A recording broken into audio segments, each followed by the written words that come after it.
it's Danny. As you probably guessed, today I'm going to be talking about 6 lessons that I've learned from 6 years sober.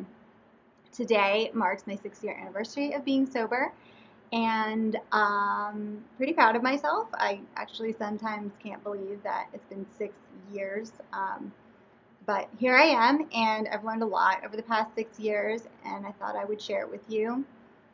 Even if you're not interested in sobriety or you don't want to be sober or don't need to be sober, I still think you can get a lot out of these lessons because they kind of apply to life in general. So don't feel like you have to, watch this only if you have some sort of issue with substance abuse. It can really be applicable to anybody. So I wanted to start off by talking a little bit about why I got sober in the first place. Back when I was drinking, I wouldn't always have something bad happen when I was drinking, but I quickly learned that every time something bad did happen, I had been drinking. And whether that was, me doing something bad where I made some sort of mistake that I regretted, or somebody else did something and it impacted me negatively because they were drinking or because we were both drinking or whatever. I sort of always knew that there was an issue, and I knew that it wasn't the most positive behavior, but it wasn't until I actually started Positively Present in 2009 and started going to a really great therapist who told me pretty much right off the bat that I had a drinking problem, that I really realized that I needed to make some changes.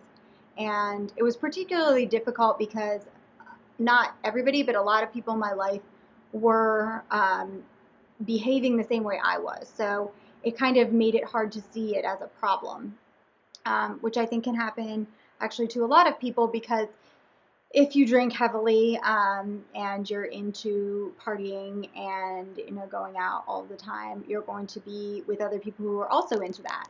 So it seems like that's normal and that's what everybody does. But when I was in therapy, I learned that that's not the case, and that my behavior wasn't normal, it wasn't healthy. My therapist, one thing she had me do was make a list of all the bad things that had happened to me and evaluate whether or not I had been drinking or somebody else had been drinking when those things happened. And 100% of the time, drinking was involved. So that was definitely a common denominator, and it was pretty clear when I made that list that I had to change if I wanted my life to be a more positive place for me. So I knew I had to change, and it was definitely scary and difficult at first. It's gotten much easier now, but I do have to say that it's never easy, at least not for me. Maybe for some people it gets to be easy, but every time I am in a situation where people are drinking, I'm tempted to drink. And to be honest, even when I'm sometimes just sitting here in my apartment, there's a liquor store right downstairs on the corner.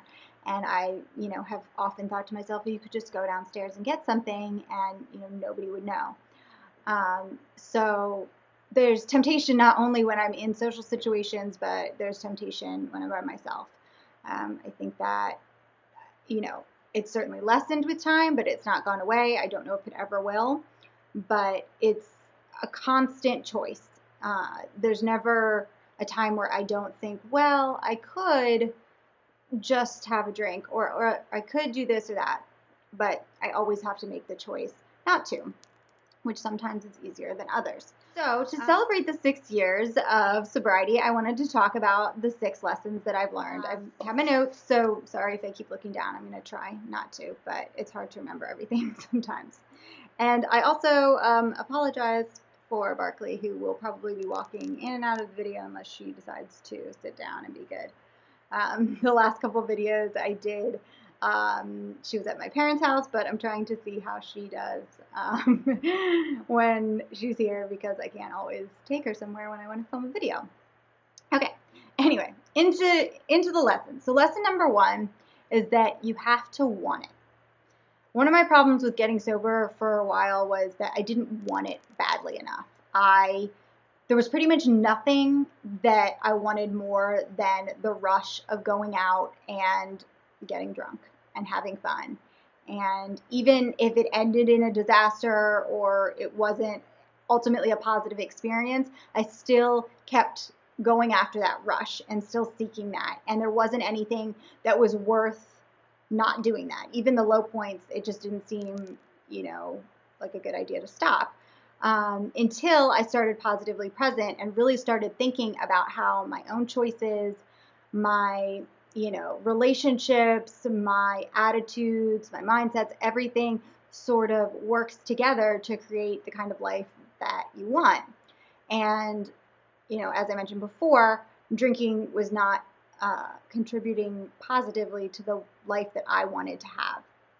So I finally began to want sobriety enough to commit to it and stick to it and to make the choice over and over and over again to be sober. Berkeley in the background. So that's number one, is that you have to find a reason, whether it's sobriety or a bad habit you're trying to kick or a relationship that you're trying to get out of, you have to realize that there's something better than doing that negative behavior, even though you're used to it. Berkeley, I'm trying to make a video. So can you kind of be quiet? Nobody wants your phone. She always thinks somebody's trying to take it. Okay, so lesson number 2 is you have to take it one day at a time. All right, I know this sounds cliche, but it's really, really true. And it's one of the most important things I learned, because when I first was in therapy and my therapist said that I had to stop drinking, I remember my first question was, forever? Like forever, or just like for a little while? Because to me, what's really, really scary about it, about sobriety, is that you have to never ever drink again. So any of the positive experiences I had, I sort of in my mind thought, oh, I'll never have that again. I'll never, I don't know, be wild and silly and, have the same kind of, I guess, relaxation and freedom that came with drinking. And that scared me, which when I asked that question, my therapist said, well, that's automatically a problem if you can't envision your life without alcohol. That was a red flag. But so the taking it one day at a time thing is so much better for me. And I think this works with so many things. All I have to do is think, I'm not going to drink today. And it makes it so much easier, because you can get through anything for a day. So no matter what you're trying to change, if it's a bad habit or something, just think, I'm not going to do it today. I'm not going to smoke a cigarette today. I'm not going to, eat a bag of candy bars today. And if you do that every single day, it gets easier and easier. And, sometimes I even break it down further than that. I'm not going to, if I'm at a party and I'm struggling or something, I can say, I'm not going to drink for an hour. And then the next hour will come and say, well, I'm not going to drink for another hour. Next thing you know, the party's over and I did it. So breaking things down really does help and make it feel more manageable and less, I guess, intimidating.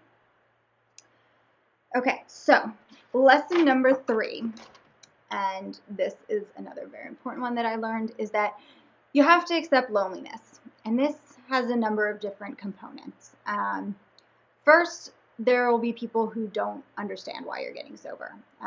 This is particularly the case if you, haven't lost your job because of your drinking, although I did have jobs that were greatly impacted by my drinking. And so I did have that happen to me. But a lot of times people who don't have substance abuse issues will think, oh, well, you're fine. Like, you drink when you go out. You're not, drinking at the office. You're not, waking up in the gutter. So people think, oh, it's not that bad. You don't really have a problem.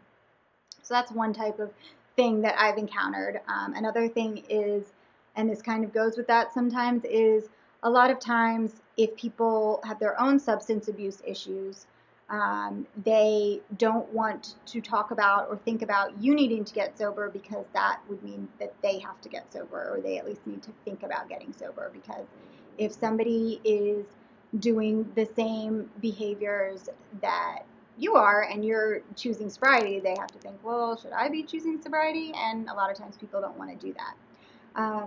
So generally, there will be people that don't get it, and that's okay. What you got to do is just focus on yourself, and you've got to do what's best for you. In addition to kind of having your own thoughts about sobriety and not worrying what other people think, it's also can be really lonely sometimes when you are out and about and you are the only one not drinking. That's kind of an obvious one, but it definitely is challenging sometimes. I found that nobody seems to care, or at least people that I know, nobody is bothered by me being sober. But it definitely can feel isolating when everybody else is drinking, especially at very alcohol-heavy occasions like St. Patrick's Day or New Year's Eve, where everybody has champagne or something. That's definitely challenging, but it's okay to feel a little bit different and to be lonely sometimes. Also, another thing that sort of ties into a little bit of the loneliness aspect is that my relationships have changed. There are people that I don't hang out with anymore. I don't hang out with as much because the one thing that really bound us together was drinking. And that's sad. And that's kind of the way life is. I mean, relationships change anyway, and I think that's part of the way it goes, but it is sad to realize that your relationships weren't based on much more than partying and drinking, and those people are no longer a part of your life. It can definitely not feel so great, but at the same time, I've actually made friends with people who don't focus so much on drinking and who have lived their whole lives without drinking being a priority. People who have been drunk only a couple of times compared to people who get drunk every weekend, just that's norm. So that's been great that I have opened myself up to other people and to other relationships that are based on more than, alcohol consumption. So, another thing related to loneliness is sometimes I don't get invited to things. And not only do I sometimes not get invited to things, but sometimes I have to decline things. For example, a good example of this would be a wine tasting. I know that that's going to be a big trigger for me.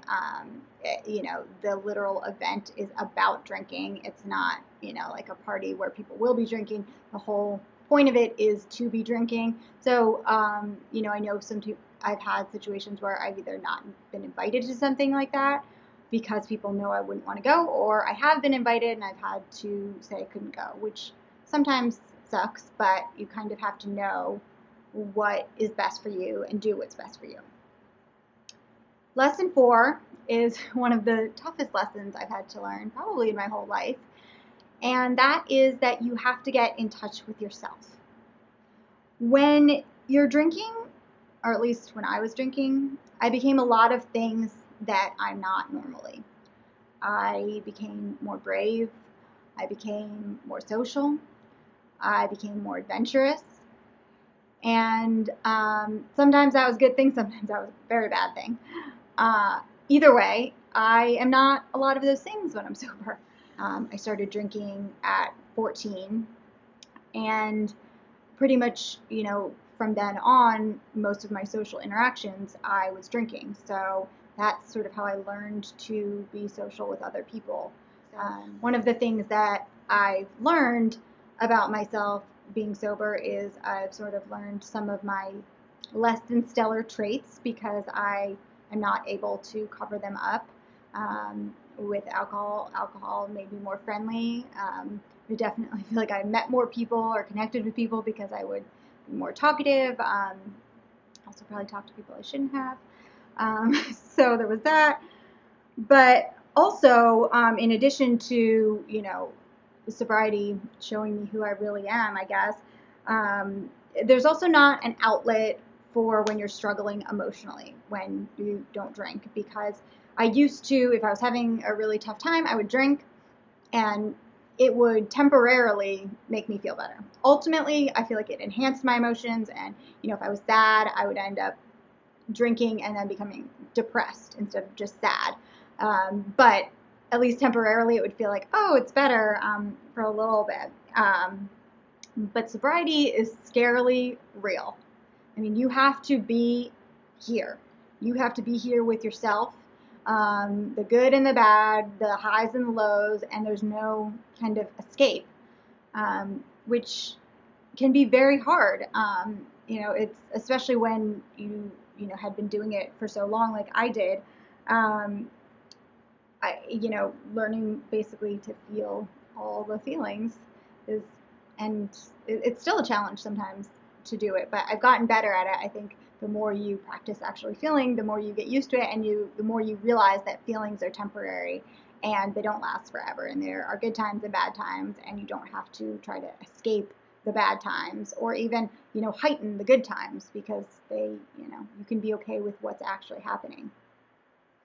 Another part of this lesson, in terms of learning about myself, is that I don't have any excuse anymore for any mistakes I make. One of the lovely things about drinking is that if you do something bad, or you say something stupid, or you kind of make a fool out of yourself, you can say, "Oh, I was drunk," and people will not always forgive you for it, but they can be a little bit more understanding, or they will laugh it off with you and be like, you were crazy. I don't have that anymore. So if I make a mistake, or do something, stupid, then that is something I did sober, and I have to own it and not find an excuse for it. So that's sometimes annoying, but it's also better. Also, I don't make as many mistakes because I'm not drunk. But yeah, so feeling things and owning up to your mistakes is really hard. But ultimately, one of the greatest things I've learned is that it is so much better than numbing your pain. Because first of all, alcohol doesn't really numb your pain. It enhances it. It's a depressant. It makes it worse, even if it doesn't always feel that way. And when you know how to feel things and you can be okay with feeling, no matter whether it's good or bad, it's kind of like almost like a superpower or something, because you know that you can deal with things and you don't have to get some sort of help from a substance. So that's a great thing that I've learned. And lesson number 5, is you have to learn what your triggers are. And triggers might sound like a word that is just for people with substance abuse, but it's kind of for everybody. Everybody has triggers, things that set them off to act in ways that they'd rather not. For example, if you have a really stressful day at work, you might come home and snap at your family members, or you might come home and eat, tons of junk food that you wish you didn't because you're stressed out. Stress is a pretty big trigger for most of us, and it often results in behavior that we wouldn't want to do, or excessive amounts of behavior, like, with the junk food example. You might be fine eating, a couple chips, but you don't want to eat like 3 bags of chips. And when you're stressed out, you might do that. So it's important to figure out what your triggers are, whether it's drinking related or just bad habit related, and avoid them if possible. That's not always possible though, because like I said about the stress, like you can't avoid stress. You can try and do your best, but sometimes things will happen that are incredibly stressful, or you'll be in situations that you can't avoid, and you've got to learn how to cope with it. But I've really found that being aware that something is a trigger is really helpful. It might sound like, why does it matter if you know that it is? But something about it makes it almost like it's out of your control and you can kind of let it go. I don't know if I'm explaining this well, but okay, for example, some of my triggers are Saturday nights. For some reason, that's a really big one for me. I think because Friday, you've been working and you're kind of like, I don't know if I want to go out. But Saturday, it's like, you should be going out. Summer, it's a big trigger for me. More people are out and about. It's, I don't know, you want to be out drinking a cold beer and in the sun. Weddings and New Year's Eve is another one. I can't avoid these, but when I'm aware of them, I feel like I can do things to either make it easier for myself. Like, For example, I can, make plans during the day on Saturday so that when I'm at home on Saturday night or something, I don't feel like I'm missing out because I've already done something fun that day. Or, I've been in situations like at weddings where, I'll be having a good time and then all of a sudden everybody will start drinking a lot more heavily. And that's when I'll be like, ooh, like I could use a glass of champagne right now. And I have made the choice to leave. When you know that a situation isn't good for you, you can, sometimes you have to make that choice and do what's best for you, even if other people might not understand it. But as I was trying to explain before, being aware of it makes it somehow easier to cope with. Even if you can't change it, just knowing that you're in a triggering situation, you can be more cognizant of your own actions and do the best you can given the situation to make things easier on yourself. The last lesson is number 6. And this is you have to accept but not forget the past. So you probably know that wallowing in regret does no good no matter what the situation. When you want to be fully present in your life, you have to let the past go and accept it, hard as that might be. And, it might be tempting if you've done things in the past that you're not happy with, as I have, to think, oh, we'll just, push them to the back and don't dwell on them. And I think that's good. Not dwelling on them is important. But I also think it's important not to forget them. It's very, very easy to romanticize the past. And particularly when it comes to substance abuse, to romanticize the good times. I, definitely find myself thinking, oh, like it would be so nice to be outside in the summer, drinking a beer with my friends and we'd be laughing. Or, I think back to days where I was, out on the dance floor at some sort of bar and, fueled by my Red Bull and vodka, which was one of my favorite drinks. And the dancing was so fun. And, I remember that as being such a good thing. But I have to remind myself, and I do this often, that drinking isn't all laughter and dancing. At least not for me. For some people it might be. But there are a lot of other things that go with it. And yes, there were good times, and I have some fond memories. But I have to make sure I don't forget about the things that weren't so good and the mistakes that I made. Romanticizing the past in general is dangerous because, just in general, our memory is kind of crazy. We could have the exact same experience and remember it totally differently. We definitely skew things in our heads and make them a little bit different than they were. And this can go in a good or a bad way. But when it comes to trying to break a habit or to, get and stay sober, it's important to remember that, it wasn't always as great as it sometimes seems in your memory, and to keep, not to dwell on the mistakes, because that's definitely not good and that doesn't sound very positively present, to think about all the negative things that happened in the past. It sounds literally the opposite of what I do, but in this particular situation, I find it helpful. And, sometimes I think back to the list that I made with my therapist of all the things that had happened when I was drinking that were bad. And, when I'm struggling to choose sobriety, I think about that and I remember that I'm going to be so much better off waking up sober and having no regrets, or at least no drunken regrets, than I would be, having a Red Bull and vodka out on the dance floor. I think you kind of have to weigh the pros and cons. And, to be honest, I think waking up every weekend sober is amazing. And, I still remember what it was like to be hungover and to be filled with either regret or confusion, not knowing what I might have done or said the night before, and being able to wake up every single morning of my life with a clear mind, knowing exactly what I did and said is, cheesy as this sounds, it's kind of like a gift, and it's something that I give to myself by making positive choices.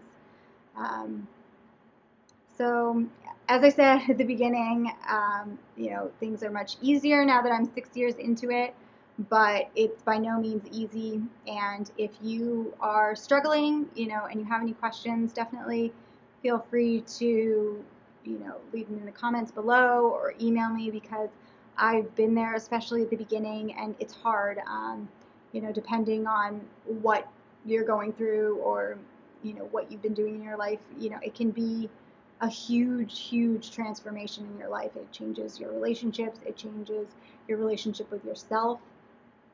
It changes your habits, your social life. It can even change your career.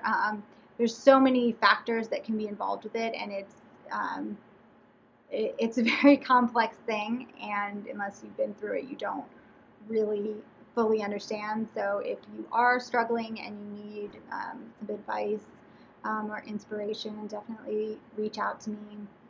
And I hope that whether you're trying to get sober, whether you are sober, or whether you have no interest in sobriety at all, I hope that this video was inspiring in some way and helped you grasp some of the lessons that I've learned over the past 6 years. And if you like the video, please give it a thumbs up and subscribe to my channel. And as always, if there's anything else you'd like to see me talk about, let me know in the comment section below.